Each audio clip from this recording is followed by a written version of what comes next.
अस्सलाम वालेकुम। Hello guys, मैं हूं गुलजार अहमद।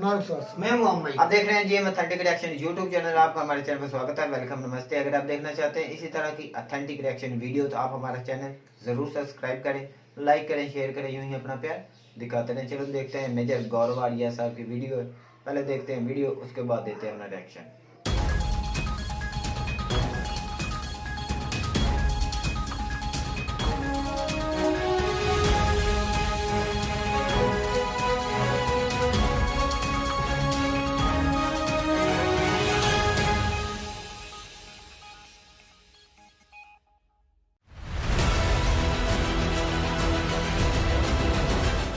पाकिस्तान जो है उसका जो टैलेंट है, उसका टैलेंट भीख मांगने में, और गजब के टैलेंटेड लोग हैं। स्टेटमेंट देखिएगा शहबाज शरीफ ने क्या बोला। हम ये नहीं कह रहे कि ठीक है आप पाकिस्तानी हैं लेकिन आपने भारत में पैसा कमाया तो आप भारत की तरफदारी करिए, बिल्कुल नहीं। पर आप इतने बड़े ग्लोबल, आपको लगता है बहुत बड़ी बात है, लेकिन जब लड़ाई शुरू होती है और एक्चुअल फायरिंग शुरू होती है तो बहुत जल्दी खत्म हो जाती है एमुनेशन। तो आप ये बात समझनी पड़ेगी। लोग कह रहे हैं साहब कि अभी क्यों करा मोदी जी ने और ये क्यों करा, ये आज से नहीं हो रखा है काम। जय हिंद दोस्तों, मैं हूं मेजर गौरव आर्या और आप देख रहे हैं द चाणक्य डायलॉग्स। और इसके पहले कि आप पूरा वीडियो देखें, मेरी आपसे गुजारिश है, मेरी आपसे रिक्वेस्ट है, विनती है कि इस वीडियो को लाइक करिए और हमारे चैनल को सब्सक्राइब करना बिल्कुल मत भूलिएगा। उस बेल आइकन को जरूर दबाइए। अच्छा दोस्तों, ऐसा है कि आज मैं वीडियो शूट नहीं करने वाला था। आज मुझे ऐसा नहीं लगा कोई टॉपिक है, मन तो बहुत था लेकिन कुछ समझ में नहीं आ रहा था, तो मैंने फिर ऊपर प्रभु कुछ तो करिए। तो ऊपर से आवाज आई, कहते हैं बेटा पाकिस्तान है ना, दुनिया का सबसे बड़ा कंटेंट क्रिएटर पाकिस्तान, वो देगा तुम्हें कंटेंट। और सही, बिल्कुल ऊपर से जो आकाशवाणी थी बिल्कुल सही निकली और पाकिस्तान ने कंटेंट की बारिश कर दी। कुछ 1-2 दिन पुरानी न्यूज़ है, कुछ ताज़ा न्यूज़ है, तो आज मैं आपके सामने कुछ मज़ेदार न्यूज़ लेकर आता हूं। पाकिस्तान के प्रधानमंत्री शहबाज शरीफ ने एक इंटरव्यू दे डाला फाइनेंशियल टाइम्स को। इंटरनेशनल मैगजीन है, पेपर है, फाइनेंशियल टाइम्स को एक इंटरव्यू दे डाला। भीख मांग रहे थे, लेकिन भीख मांगने का स्टाइल बड़ा प्यारा है पाकिस्तानियों का, बिल्कुल निराला स्टाइल है, अलग स्टाइल है। ऐसे स्टाइल से, क्योंकि एक्सपीरियंस इतना है ना, जब आपके पास एक्सपीरियंस हो जाता है तो फिर देखिए, जैसे गायकी में कहते हैं ना, जब जो बहुत एक्सपीरियंस गायक होता है फिर उसको ऊंचा गाना है, नीचे गाना है, उसको सब पता है, उसको पता है। तो पाकिस्तान जो है उसका जो टैलेंट है, उसका टैलेंट भीख मांगने में, और गजब के टैलेंटेड लोग हैं। स्टेटमेंट देखिएगा शहबाज शरीफ ने क्या बोला, और फिर आप सोचिएगा, एक प्याज जैसे होता ना, प्याज का फिर परत दर परत, लेयर्स अपॉन लेयर्स जैसे प्याज के होते हैं। आप समझिएगा उसने कितनी बड़ी बात बोली है। पैसे मांग रहा है क्योंकि पाकिस्तान पानी में डूब गया 1/3, उसके लिए पैसे मांग रहा है कि इतना नुकसान हो गया, मैं पैसे दो। स्टेटमेंट देखिए, ये मैं फाइनेंशियल टाइम्स की रिपोर्ट से पढ़ रहा हूं। There is a gap and a very serious gap which is widening by the day between our demands and what we have received, Sharif said at his home in Lahore's upscale Model Town neighbourhood. अच्छा, एक बहुत बड़ा gap है, यानी कि जो हमें चाहिए और जो हमें मिल रहा है उसके बीच में जमीन आसमान का, यानी कि पैसे हमने मांगे इतने, तुमने दिए बस इतने, तो उसमें बहुत बड़ा गैप है। अब इस बात से परेशान है कि हमें पैसे कम मिल रहे हैं। तो अगले सेंटेंस में यह आता है कि the prime minister also hinted that the failure of the international community to rally resources risked fueling political instability in the nuclear armed state. देखिए क्या कह रहा है वो, अगर तुम मुझे पैसे नहीं दोगे, ये दुनिया से कह रहा है शहबाज शरीफ, कि अगर तुम पाकिस्तान को पैसे नहीं दोगे, अगर तुम मुझे पैसे नहीं दोगे, तो याद रखना हमारे पास न्यूक्लियर हथियार हैं, एटमी हथियार हैं, कल कुछ भी हो सकता है, कल कुछ भी हो सकता है। ये अगर आप एक बात बताइए, मैं आपसे पूछता हूं दोस्तों, अगर ये न्यूक्लियर ब्लैकमेल नहीं है तो क्या है? अगर ये ब्लैकमेल नहीं है तो क्या है? इसका नाम जरा मुझे बता दीजिए, जो आपको लगे कमेंट सेक्शन में लिखिए क्या है। अगर ये न्यूक्लियर ब्लैकमेल नहीं है तो क्या है? और ये पाकिस्तान अक्सर करता, मैंने पहले भी एक बार एग्जांपल दिया था, आज मैं मजबूर हूं दोबारा वो एग्जांपल देने के लिए। शोले फिल्म देखिए आपने, वीरू चढ़ जाता है वाटर टैंक के ऊपर शराब पी के और बोला कि यार मेरी अगर बसंती से शादी नहीं हुई तो गांव में हैजा हो जाएगा, बीमारियां फैल जाएंगी, लोग मर जाएंगे। तो ये सब चीजें वीरू ने कह दी, गांव वाले डर गए, बोला कि ठीक है यार तुम बसंती से शादी कर लो। यही चक्कर पाकिस्तान का है। ये जो इनका प्रधानमंत्री है फिर से टैंक के ऊपर चढ़ा हुआ है शराब पी के, कि हमारे पास न्यूक्लियर वेपन है, हमारे पास न्यूक्लियर हथियार हैं, अगर तुमने हमें पैसे नहीं दिए तो देखना फिर ये पता नहीं क्या हो जाएगा इसका, मैं तो बता ही नहीं सकता। चल, लोगों को डर भी लगता है ना न्यूक्लियर वेपन से, क्योंकि एक बार न्यूक्लियर वेपन चल गया फिर तो लाखों की तादाद में लोग मारे जाते हैं, शहर के शहर बर्बाद हो जाते हैं, वहां पे घास तक नहीं उगती। दशकों तक वहां पे घास तक नहीं उगती। हिरोशिमा नागासाकी का आपको पता है, शेरनोबिल है, जो एक जमाने में यूएसएसआर में जो हादसा हुआ था जब लीकेज हो गया था रेडियो एक्टिव वेस्ट का और ये रेडियो एक्टिविटी फैल गई थी वहां पे, तो बड़ा जबरदस्त वहां पे प्रॉब्लम आज भी है वहां पे। तो लोगों को इससे डर लगता है और पाकिस्तान इसी डर का फायदा उठाता है कि हमें पैसे दे दो वरना। ये न्यूक्लियर ब्लैकमेल है और ये न्यूक्लियर ब्लैकमेल जो कर रहा है वो पाकिस्तान का प्रधानमंत्री कर रहा है। दोस्तों, अगर ये न्यूक्लियर ब्लैकमेल नहीं है तो क्या है, मैं ये जानना चाहता हूं। खैर, जैसे कि ना एक कोई आदमी है, उसका एक बहुत बड़ा घर है, उस आदमी ने घर की बेसमेंट में या तहखाने में 100 जंगली कुत्ते पाल रखे हैं जो बहुत ही खतरनाक हैं, बहुत ही खौफनाक हैं। 100 जंगली कुत्ते पाल रखे हैं। उस आदमी के पास पैसे नहीं है उन कुत्तों को खाना खिलाने के लिए। पाल तो लिए उसने कुत्ते, उसने जंगली पाल लिए। वो पालतू वाले कुत्ते नहीं है जो प्यारे वाले होते हैं, ये जंगली कुत्ते हैं, इंसान को खा जाएं, उसने पाल रखे हैं। अब वो आदमी हो गया फुकरा, उसके पास पैसे नहीं है उन कुत्तों को पानी भी पिलाऊं। तो अब ये जाके पूरे मोहल्ले वालों को या पूरा शहर है सबको बोलता है कि यार देखो मेरे पास 100 कुत्ते हैं, उनको खाना खिलाना तुम्हारी जिम्मेदारी है। पाला मैंने है लेकिन जिम्मेदारी तुम्हारी है, वरना देखो यार मैं तो कुछ नहीं कर सकता, मैं दरवाजे खोल दूंगा, बाहर आ जाएंगे, अब तुम्हारे काटेंगे, तुम्हारे बच्चों को काटेंगे, जिसको काटेंगे तुम्हारी मर्जी, तुम देख लो अपना काम। ये पाकिस्तान ब्लैकमेल करता है, इट्स अ ब्लैकमेलर स्टेट। और दुनिया को नोटिस लेना चाहिए। आपको याद है वो शेख रशीद जो कहता था पाव पाव किलो के बम मार देंगे, तो ये सब के सब ऐसे ही हैं। ये सब के सब की यही आदत है, यही प्रवृत्ति है, इनकी असुर प्रवृत्ति है पाकिस्तानियों की कि किसी तरीके से ब्लैकमेल करें किसी को, दुनिया भर को। ये दुनिया को ब्लैकमेल कर रहा है शहबाज शरीफ कि भाई अगर तुमने हमें पैसे नहीं दिए तो फिर देखना।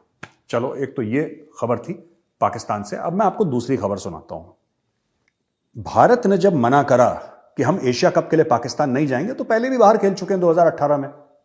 उस समय मेजबानी जब भारत की थी तो पाकिस्तान ने बोला बाहर खेलना, भारत कह रहा है बाहर खेलना, तो इसमें क्या दिक्कत है? इसमें वकार यूनुस के कुछ स्टेटमेंट्स आए, इमरान खान अभी तक चुप है इसमें शोएब अख्तर का एक आध को स्टेटमेंट आया, लेकिन सबसे बड़ा जो स्टेटमेंट दिया वसीम अकरम ने दिया है।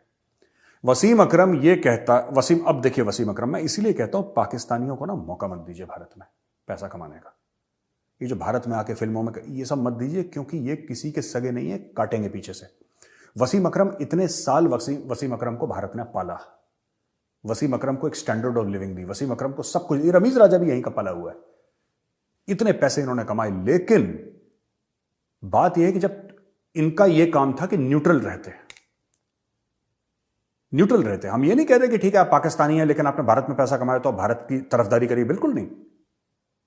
पर आप इतने बड़े ग्लोबल सेलिब्रिटी हैं, वसीम अकरम को कौन नहीं जानता? हु डजंट नो वसीम अकरम? वसीम अकरम को यह बोलना था कि यार 2018 में ऐसा हुआ था, ये मैं अपना एनालिसिस दे रहा हूं, मैं एक विश्लेषण दे रहा हूं कि ऐसा हो सकता है। नहीं नहीं नहीं, है तो जिहादी। वसीम अकरम का स्टेटमेंट है जब पाकिस्तानी बोर्ड ने बोला कि हम भी नहीं खेलेंगे, भिखारी को खाना दो, तो भिखारी कहता नहीं मुझे वो खाना है, 56 भोग खाना, मैं ये नहीं खाऊंगा, इनकी भी चॉइस है। तो वसीम अकरम कहते हैं कि भाई जो जय शाह हैं उनको रमीज राजा को पर्सनली कांटेक्ट करना चाहिए था। रमीज राजा को, जो हमारे टुकड़ों पे पलता है वो रमीज राजा, पाकिस्तान क्रिकेट बोर्ड जो हमारे टुकड़ों पे पलता है, जय शाह को उसको कांटेक्ट करना। चलो ठीक है, कांटेक्ट कर लिया। अब देखिए ये कहते हैं बड़ी जबरदस्त स्टेटमेंट दी है क्रिकेट बोर्ड ने, यानी कि पीसीबी ने बड़ी जबरदस्त स्टेटमेंट दी है। इंडिया कांट डिक्टेट कि पाकिस्तान कैसे क्रिकेट खेले, और पाकिस्तान में क्रिकेट भी 10-15 साल बाद शुरू हुई है। I am an ex cricketer, sports person, I don't know what's happening on political front. अच्छा, you don't know what's going on in the political front. Wasim Akram साहब, आप कहते हैं कि पॉलिटिकल फ्रंट में, जियो पॉलिटिकल फ्रंट में क्या हो रहा है आपको नहीं पता। आप जब लाहौर में नमाज पढ़ने जाते हैं तो मस्जिदों के बाहर काफिरों का गला काटेंगे और कश्मीर के जिहाद के लिए ताउन कीजिए, और 10, 15, 20 रुपए, 50 रुपए, 100 रुपए, 1000 रुपए जो लोग देते हैं, आपको नहीं पता क्या चल रहा है। बड़े भोले हो यार, हैं? वसीम अकरम कहता है मुझे पता ही नहीं लग रहा क्या हो रहा है, कश्मीर में आतंकवाद फैला रखा है, तुम्हें पता ही नहीं क्या हो रहा है। चलो जी, वसीम अकरम को कुछ नहीं पता, very good. He saying but people to people contact जरूरी है, पीपल टू पीपल कांटेक्ट जरूरी है, यानी कि आपस में लोगों, मुझे नहीं पता कि भाई नेतागिरी क्या चल रही है, मुझे नहीं पता कि जियो पॉलिटिक्स क्या चल रही है, नेशनल सिक्योरिटी क्या चल रही है, लेकिन पीपल टू पीपल, क्यों? पैसा कमाने। और पीपल टू पीपल कांटेक्ट, तुम तो भेज रहे हो अपने पीपल वहां पे, तुम लगातार अपने पीपल भेज रहे हो वहां पे। पीपल कौन है? पाकिस्तानी आतंकवादी भेज रहे हो, लश्कर ए तैयबा, जैश ए मोहम्मद, ये सब भेजते हो, इसने जरूर, ये जब मस्जिद गया होगा इसने पैसे दिए होंगे, वसीम अकरम ने लाख 2 लाख रुपए का चेक इसने भी जिहादियों को दिया होगा जो भारत से पैसा कमाया है, और अब शरीफ बन रहा है। मुझे पता ही नहीं क्या हो रहा, आई डोंट नो व्हाट्स हैपनिंग। अखबार नहीं पढ़ते? इंडियन अखबार पढ़ा करो, पाकिस्तानी फ्रॉड अखबार मत पढ़ा करो वसीम अकरम। अगर आपको कहना ही था तो जयशाह साहब, तो आप कम से कम हमारे चेयरमैन को फोन करते, मीटिंग बैठाते एशियन काउंसिल की, आप अपना आइडिया देते, उस पर डिस्कशन होती। जबरदस्त। ये यार कितने हक से भीख मांगते हैं। आपने देखा होगा वो गाड़ी जब ट्रैफिक लाइट पे रुकती है तो जब आप शीशे आप कर देते हैं अपनी गाड़ी के, तो भिखारी कट कट कट कट करते हैं। जो कुछ तो छोटे बच्चे होते हैं, मैं उनकी बात नहीं कर रहा, जो बुजुर्ग औरतें होती हैं उनको अलग कर दो। प्रोफेशनल भिखारी जो होते हैं, जो बिल्कुल प्रोफेशनल, जिनका काम ही है दिन रात भीख मांगना, लखपति करोड़पति होते हैं वो लोग, वो आपकी गाड़ी में ठक ठक करते रहेंगे जब तक आप इरिटेट होकर शीशा नीचे नहीं करेंगे। वो नॉक करते रहेंगे जब तक उन्होंने आपकी जेब से 10 रुपए ना निकाल लिए, वो सांस नहीं लेंगे। वो यही काम कर रहा है पाकिस्तान। Very shameful. पाकिस्तान को सोचना चाहिए कि एज अ मुल्क वो कहां जा रहा है। इतने हक से भीख मांगना, ये तो मैंने आज तक नहीं। अच्छा खैर, चलिए दोस्तों, एक दो और खबर आई है बड़ी अच्छी जो मैं आपके साथ शेयर करता हूं। ये खबर आई है, अब हम इंडिया आते हैं, ठीक है? पाकिस्तान का बहुत हो गया मामला, वापस जाएंगे एक बार और जलील करने के लिए, फिर वापस आ जाएंगे, ठीक है? एयरबस, जो कि एक बहुत बड़ा एक एयरक्राफ्ट मैन्युफैक्चरिंग फर्म है ग्लोबल, एयरबस का टाइप हो गया है टाटा एडवांस सिस्टम्स लिमिटेड के साथ। जो पुराना टाइप है वो बनाएगा C295, एक एयरक्राफ्ट है, ट्रांसपोर्ट एयरक्राफ्ट, ट्रूप कैपेबिलिटी वाला एयरक्राफ्ट। तो जो इंडिया में जो पहले मुझे ऐसा लगता है कि जो AN-32 टाइप के थे या एवरो टाइप के जो पुराने पुराने वो खटर पटर वाले एयरक्राफ्ट थे, वो सब निकलने वाले हैं और ये एयरक्राफ्ट हैं। तो इन्होंने डील साइन करी है एयरक्राफ्ट की। इनका ये कहना है कि साहब ये 21,000 करोड़ की डील है।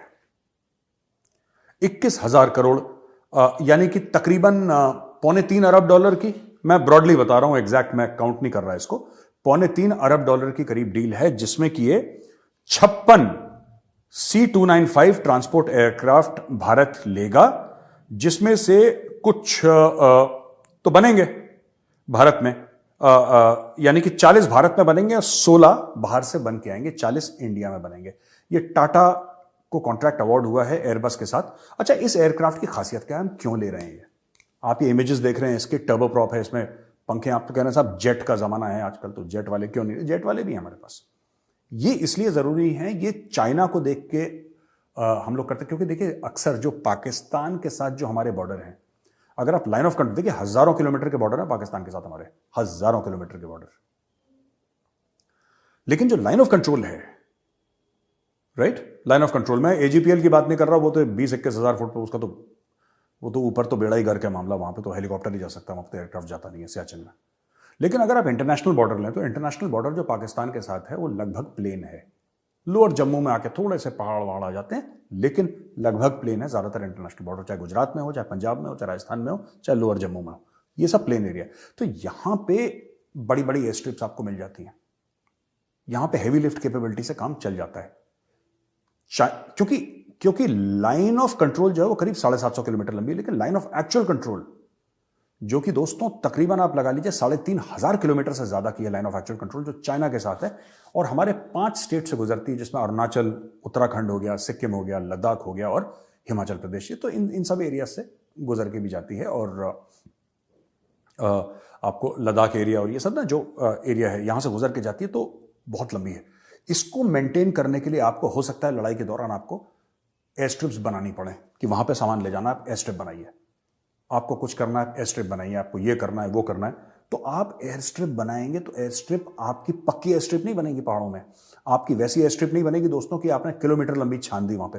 तो छोटी एयर स्ट्रिप पर टेक ऑफ और लैंड आपको करना पड़ेगा, ऐसे हवाई जहाज के साथ जो अचानक वहां पे ट्रूप्स डाल सके, यानी कि जो हमारे फौजी हैं, सैनिक हैं, उनको सामान ले जा सके और हार्डी हो, जबरदस्त हो, मजबूत हो, जो हजारों किलो का सामान डाल दे। क्योंकि लड़ाई ना, कहते हैं कि एक कहावत है कि लॉजिस्टिक्स जो है ना, यानी कि गोला बारूद है, एम्यूनिशन है, हथियार हैं, तेल है, खाने पीने की चीजें हैं, रिप्लेसमेंट है चीजों का, इन सब चीजों से लड़ाई जीती जाती है। जिस फौज का लॉजिस्टिक जबरदस्त है वो फौज जंग जीत जाती है।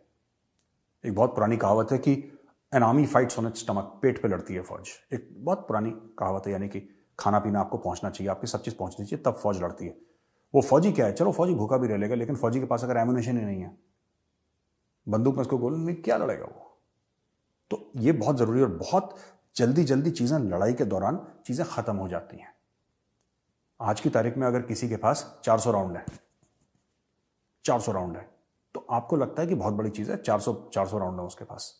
एक फौजी की बात कर रहा हूँ, 300 400 500 जितने भी उसके पास राउंड है, वो आपको लगता है बहुत बड़ी बात है, लेकिन जब लड़ाई शुरू होती है और एक्चुअल फायरिंग शुरू होती है तो बहुत जल्दी खत्म हो जाती है एमुनेशन। तो आपके पास, और वो एक फौजी की बात कर रहा हूं मैं, यहां पर तो लाखों लड़ेंगे, लाखों लड़ेंगे, तो फिर आपको उस लेवल का ट्रांसपोर्ट चाहिए, उसका खाना बनेगा, उसके लिए आपको तेल चाहिए, उसकी राइफल खराब हो जाएगी, टूट जाएगी, उसकी रिप्लेसमेंट आपको चाहिए, वरना फौजी लड़ नहीं पाएगा।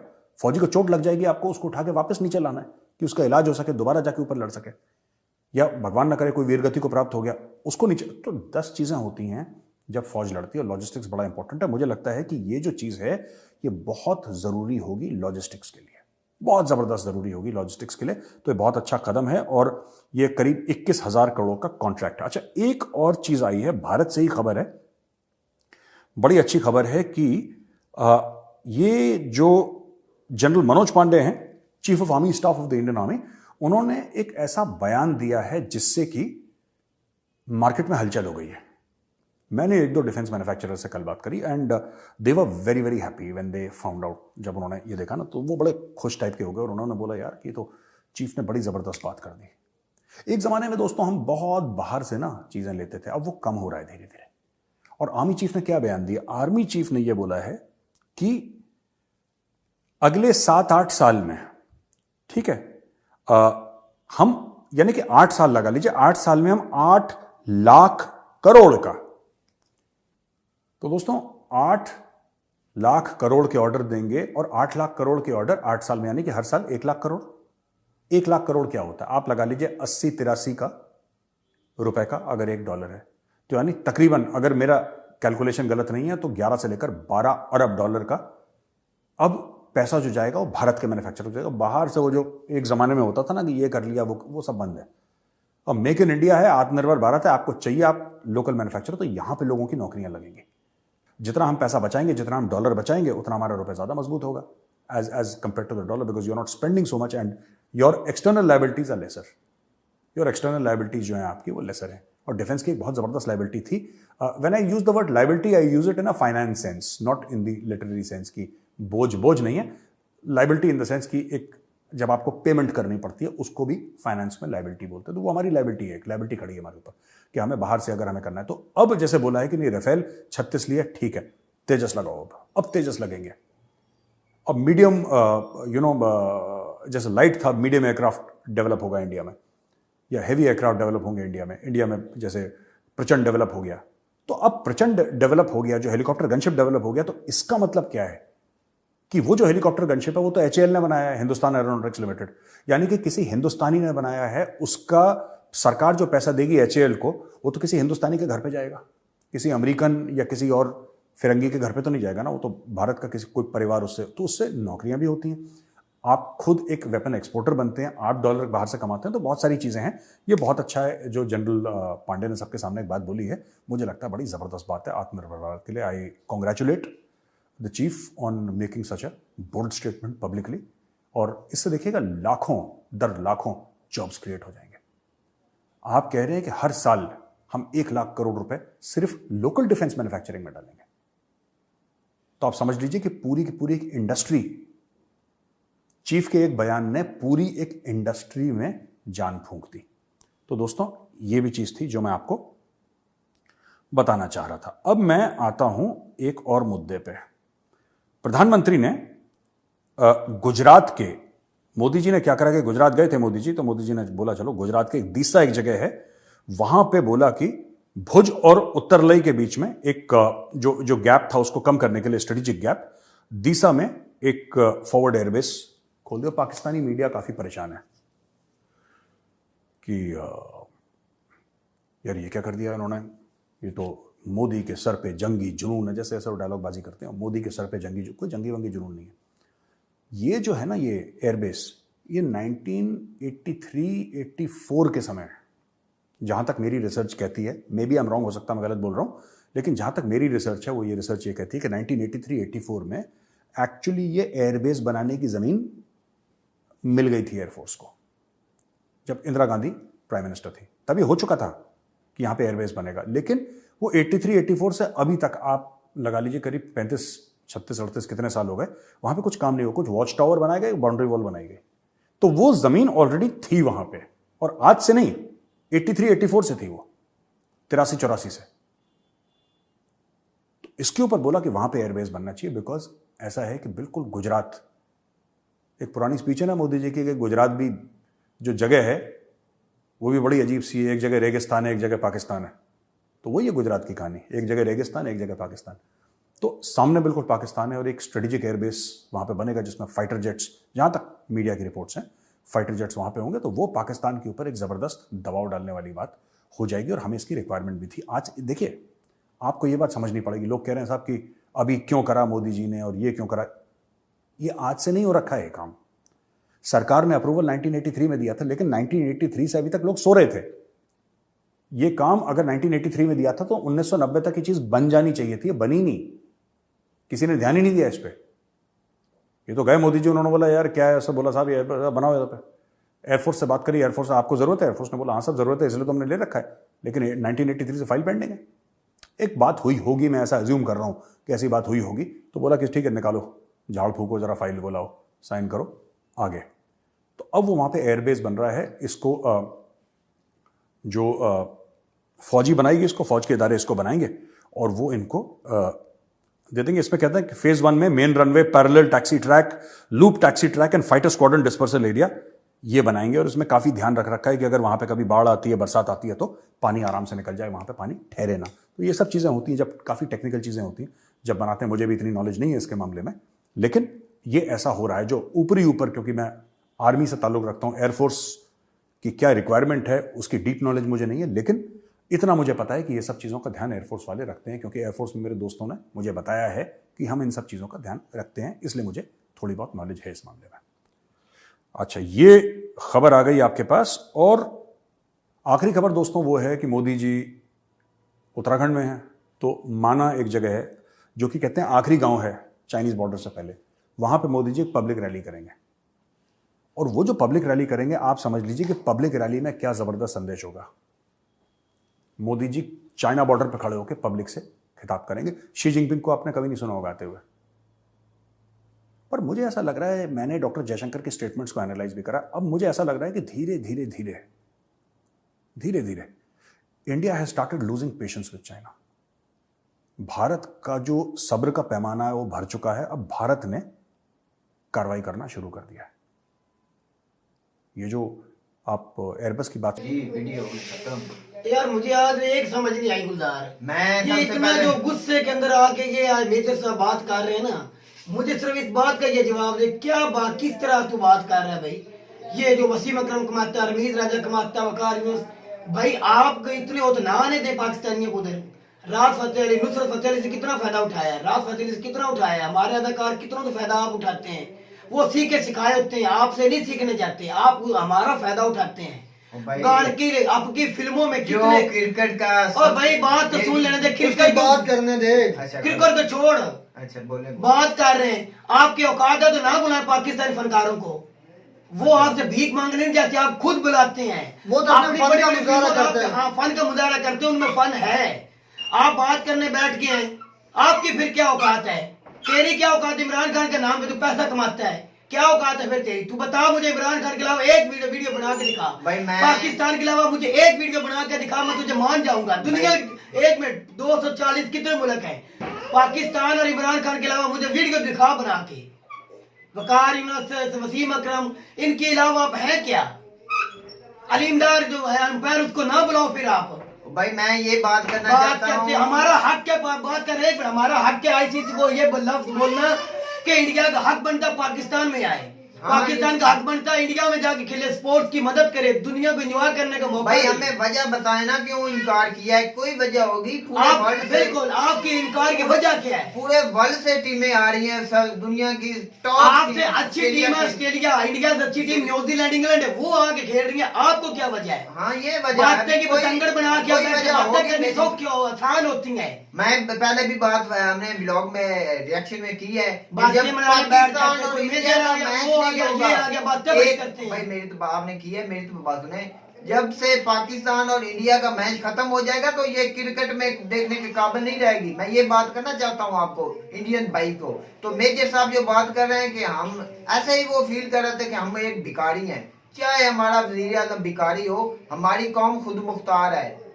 ये बात हमें भाई ऐसा भी छोटा ना समझा हमारे जाए। स्टार खिलाड़ियों ने दुनिया में अपना नाम बनाया है, उन्होंने खेल भाई के आपको भाई एरियल अपना को नाम भी- बना, वो खुद ब्रांड है, भाई आपकी वजह टॉप से के ब्रांड नहीं प्लेयर्स बने हैं, पाकिस्तान में भी टॉप के प्लेयर हैं, इतने टॉप भी- टॉप 3 देखे कौन है उनमें टॉप ओए, 3 अभी भी आप देख हमारे लो। हैं। एक मिनट, अभी भी दुनिया में क्रिकेट स्पोर्ट्स में देख लो, आपके विराट कोहली से भी ऊपर अभी भी बाबर आजम है। विराट कोहली के मैं कोई नहीं कर रहा, अच्छा खिलाड़ी है, लेकिन नंबर 1 पे आईसीसी कौन है अभी भी T20 वनडे में? भाई बाबर आजम और रिजवान मैं है। एक स्विच फिर आप बातें करने भाई बैठ इंडिया जाते नहीं हैं। आना चाहता ना, दूसरी टीम में आ जाए हमेशा का भाई प्लान। आप तो कोई बात नहीं और ऐसी। ही कोई पंडारा बॉक्स खोलो। जब वर्ल्ड कप हो सुने, जाएगा आएगा, पाकिस्तान नहीं जाएगा, वर्ल्ड सुने, कप हो सुने, जाएगा। सुने सुने बात सुना, बात तो ये फिर- है, और यार बात ये है कि यार, ये गुस्से और वाली यार बात बात इन्होंने ये किया है, है। नहीं बात ये है, मेजर साहब हमें भी कभी- गुस्सा आता है इस कभी तरह। कभी बहुत ही बच्चों वाली बात कर देते, पता नहीं आज ये तो बच्चों से भी ज्यादा हो इस सके। तरह की लैंग्वेज उनको यूज नहीं करनी चाहिए जो उन्होंने यूज की है। एक मेजर, एक मुल्क का मेजर ये बातें कर रहा है तो मुझे और अफसोस कहाँ है। का मेजर है भाई? यार वो कोई मेजर मुजर नहीं है गौरव आर्या ये भागा हुआ है फवारमी से। अच्छा जो भी भाई, मैं तो ये नहीं कहता, लेकिन मुझे मैं अफसोस- कहता हूँ मेरा जो अच्छा आप सुन तो ले, क्यों हाइपर बातें करके हाइपर हमारी क्यों कंट्री को गाली निकालने वाला। और यार हाइपर क्यों होते हैं? भाई हम मानते हैं भिखारी हैं, हम मानते हैं हम आपसे नीचे हैं, लेकिन इतना नीचे ना दिखाया करें। मेजर साहब आप जैसे पढ़े लिखे लोग जब इतना नीचा दिखाते हैं तो मुझे अफसोस होता है। हमें कहते हैं और आप पढ़े सुन ले, लिखे नहीं और है। सुन ले सब्र कर। और जब आप इतना नीचा दिखाते हैं तो मुझे लगता है आप नीच हैं। बिल्कुल ये साबित होता है इसके बोलने से। मैं डरूंगा नहीं, मैं जो बात सीधी है, मगर चाहे आप जो मर्जी करें। सच्ची बात कहनी चाहिए। हम भाई, बैठे सच जब नहीं है मेरा भाई। आप आईना देखते हो चेहरा अपना नजर आता है, तो आप थोड़ा सा लिमिट में बात भी कर सकते थे। आप कह सकते भाई आप तो आज इस तरह कर रहे थे पाकिस्तान के साथ बिहेव, जिस तरह ये एक कोई नाली का कीड़ा है और हमको बादशाह है। और अल्लाह के बंदो थोड़ा सा सब्र रखो, सब अल्लाह की पैदावार है, सब इंसान सब्र है। रखो। अभी पार्टी शुरू हुई है, अभी आपके क्रिकेटर्स देख रहे हैं, पाकिस्तान के बैट्समैन नंबर 3 में 2 जो है वो पाकिस्तानी है। पाकिस्तान के टॉप बॉलर जो है, अगर ओवर आप पूरी दुनिया में देखा तो वसीम अगर, जिसके बारे में आप ज़्यादा थोड़ा सा गर्म मिजाज हो रहे थे, आपके वो ऐसे बॉलर थे जिनके आपके बड़े बड़े वो बैट्समैन गीत गाते हैं आप भाई उसका। गीत गाते हैं और अच्छे भाई इंडिया ना गाए, पूरा वर्ल्ड गाता पूरी है। दुनिया गाती है। वसीम वो अकरम स्विंग का बादशाह एक से नहीं माना ब्रांड, जाता। एक दुनिया ब्रांड के का नाम है, सबसे एक ब्रांड का नाम है वसीम अकरम, जिसके बारे में आप बोल रहे हैं। आपको शायद दुनिया उतनी ना जानती जितनी वसीम अकरम को जानती है। बिल्कुल ये हकीकत बात भाई है। हमारे एक शहजादा प्लेयर निकला है हमारे पाकिस्तान की धरती से, वसीम अकरम, इमरान खान। एक प्लेयर नहीं गिनाने लगे तो पूरी हजारों हिस्ट्री खिलाड़ी है। हैं भाई, हिस्ट्री तो पाकिस्तान कैसे की। आप पाकिस्तान को निकाल सकते हैं नहीं, क्रिकेट मुझे से? आप दोनों ये मुझे इतना बता दे भाई, क्या हमारा हक नहीं बनता आईसीसी के हम रुकन नहीं, हमारा हक नहीं बनता अपना इतराज उठाना? बनता। हक बनता हमारा, हमने हक क्या? भाई इतराज उठाने वाली यकूब भाई बात हो तो फिर ही है ना, कोई इतराज तो बताएं, क्यों नहीं आना चाहते आप? वो तो इंडिया बताएगा ना। भाई ऑस्ट्रेलिया इधर खेल कर गई है, इंग्लैंड खेल के न्यूजीलैंड आने गई जा है। रही है, इंग्लैंड खेल के और गई यार, है, इंग्लैंड है, आपकी साउथ टच अफ्रीका खेलने है। आ रही है। पाकिस्तान को फायदा नहीं देना चाहते। हाँ ये बात ये है। असल बात ये ये है कि मुनाफा था पाकिस्तान भाई। दुनिया का नंबर 1 स्पोर्ट्समैन ना बन जाए, पाकिस्तान आईसीसी का एक नंबर 1 टीम ना बन जाए, भाई ये आप हो ये सकता और कुछ नहीं। इंडिया ना आई तो क्रिकेट तबाह हो जाएगी, मैं ये बात करना चाहता हूँ। और वो तो हमने पहले बोला, पाकिस्तान को इंडिया जाना चाहिए और इंडिया को पाकिस्तान आना चाहिए। एक अभी स्पोर्ट्स को दुनिया जो को दिखाना रोहित चाहिए। राजा साहब हैं वो भी एक सख्त किस्म के तबीयत के इंसान हैं, वो स्टैंड लेते हैं भाई, और लेना लेंगे भी चाहिए। भी, और लेंगे लेना भी। भाई भाई, लेना चाहिए, हक बनता है। हक की बात पर स्टैंड लेना चाहिए। अच्छा एक मिनट, आप नजायज अगर हम करते हैं stand- तो- अगर उम्मीद राजा ना बोलते तो इंडियन में क्या कहना था इन सबों ने? वो ये तो डरपोक है, ये बोल ही नहीं सकते, इनको बोलने का ढंग ही नहीं, तरीके ही नहीं, इनको इंग्लिश नहीं आती, पता नहीं क्या क्या बोलना जो चाहते। हक की बात है, हम हक की बात करेंगे बात ये है कि आपको बड़ा जल्दी गुस्सा आ जाता है, अपनी बात अपने कभी इंडिया को नहीं भाई- किया, आप बोल क्या रहे हैं, किस तरह की लहजा इस्तेमाल कर रहे हैं? भाई हमारी हुकूमत जैसे हुकूमत जाए बाहर वो में, हमें भिखारी हुकूमत से हैं कुछ नहीं भाई, लेना देना। वो भिखारी वो हम मानते हैं, जब आप वो डाकू है, चोर है, नेशन की डकैत बात है। करेंगे, हमारी आवाम की बात करेंगे, हमारे जज्बात के साथ खेलेंगे, फिर हम बर्दाश्त भाई नहीं वो करेंगे हम भाई। बर्दाश्त नहीं कर। इंडियन भी भाई, हम इंडिया को गाली निकालेंगे क्या? आप इंडियन आप बर्दाश्त कर लेंगे, फिर अगर हम कभी बोलेंगे तो कभी भी नहीं करेंगे। पाकिस्तान एक हकीकत है, एक स्ट्रॉन्ग टीम है क्रिकेट की, पूरे क्रिकेट हिस्ट्री में आईसीसी में एक स्ट्रॉन्ग टीम है। इस वक्त जो क्रिकेट खेली जा रही है उसमें पाकिस्तान का बेस्ट 4 में नाम है, तो आप कैसे उसको जितला सकते हैं? आप कभी इनकार नहीं कर सकते। तो सिक्योरिटी का मसला होता तो फिर आप यार ये इतनी बड़ी टीमों को नहीं हुआ मसला, इनको क्या मसला आप है? ये ज्यादा करते इंडिया कर रहे हैं। नहीं, ये मैं मेजर साहब से दोबारा फिर रिक्वेस्ट करूंगा, भाई प्यार के साथ अपने पढ़े लिखने का सबूत दें। इतना एक मुल्क का मेजर इस तरह के घटिया लफाज इस्तेमाल करता है तो शर्म आती है मुझे कि आप फिर पता नहीं क्या आप हमें कहते हैं कि इस तरह के अल्फाज यूज होते हैं। अपनी पहले गौर करें कि आप लहजा क्या यूज कर रहे हैं, अपनी जबान किस तरह की इस्तेमाल कर रहे हैं, क्या क्या लफ्ज आप बोल रहे हैं। और एक ऐसे मुल्क के बारे में, चलो मान लिया अभी थोड़ा सा हमारे क्राइसिस हैं, हम मानते हैं, यार इसका मतलब ये तो नहीं कि आप हमें लिताड़ते चले जाएं, ये- जिस तरह मर्जी जुबान पे है वो बोलते चले जाएं। ये थोड़ा सा आप जिस तरह का बोलेंगे भाई आपको वैसा ही जवाब मिलेगा।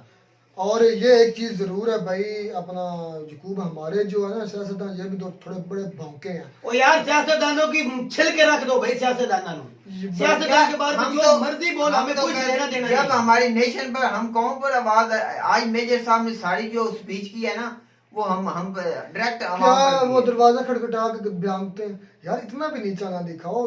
अगर मैं सिर्फ इतना जरूर कहूंगा, जो दूसरों की तरफ उंगली करता ना, उसमें वो खुद ऐब होता है, तब भी वो दूसरों की तरफ उंगली करता, ताकि मुझे कहने की बजाय वो खुद उसको मैं कह दूं, ये होती बात तो है। अपने ठीक है, आप थोड़ा सा अच्छे हो गए। तो मैं ये वीडियो पहले किया है जब से ये मैच हुआ है। अब इंडियंस भाई का भी कुछ मोरल डाउन हुआ होगा कि एक स्ट्रॉन्ग टीम है क्रिकेट की पाकिस्तान, और उसके साथ हमें खेलना चाहिए। वो जरूर, मैं तो कहता हूँ एशिया कप में खेलना होना चाहिए यार। तो हम तो यही उम्मीद करते हैं कि एशिया कप में पाकिस्तान इंडियन आए और इंडिया वर्ल्ड कप खेलने जाए, ये ना हो कि क्रिकेट तबाह हो जाए। तो मेजर साहब आप में से भी क्या हमारे जवाब? कई ऐसे भाई इंडियंस हो गए जिनको उनके मेजर साहब के इन अल्फाज से शायद इख्तलाफ हो। मैं तो इख्तलाफ करता हूँ क्योंकि ऐसे अल्फाज एक मेजर की जुबान से, वो पढ़ा लिखा और हो, यार फिर भी। मैं बंदा हूँ ना, आम एक लोकल बंदा हूँ। भाई गुलजार है, भाई अपना यकूब है, एक लोकल हम शहरी पाकिस्तान के, इस तरह के लैंग्वेज यूज कर भी ले, हमें फिर भी थोड़ा सा ये कि आप हमें अनपढ़ समझ रहे हैं, हम अनपढ़ हैं, आप तो पढ़े एक लिखे हैं। मेजर बंदा, एक आर्मी से रिटायर बंदा ये लैंग्वेज यूज करता, तो मुझे फिर भी हाथ जोड़ के माफी मांगता हूँ। फिर पता नहीं किस तरफ आप बोल रहे हैं, क्या आप समझाना चाह रहे हैं, या फिर आप हाई स्टैंडर्ड सुपर पावर बन गए या पाकिस्तान बन गया जीरो। यार फिर भी इज्जत देंगे तो इज्जत मिलेगी। नहीं बोले, अच्छा पर इज्जत करेंगे तो इज्जत करवाएंगे, ये दुनिया का भी कानून है और ये हर फितरत का भी कानून है। मैं कहता हूँ कि हमारी वीडियो अच्छी लगी होगी, अगर वीडियो अच्छी लगी हो तो हमारे चैनल को जरूर सब्सक्राइब कीजिएगा। मिलता है नई वीडियो में नए टॉपिक के साथ, तब तक दीजिए इजाजत। अल्लाह हाफिज़।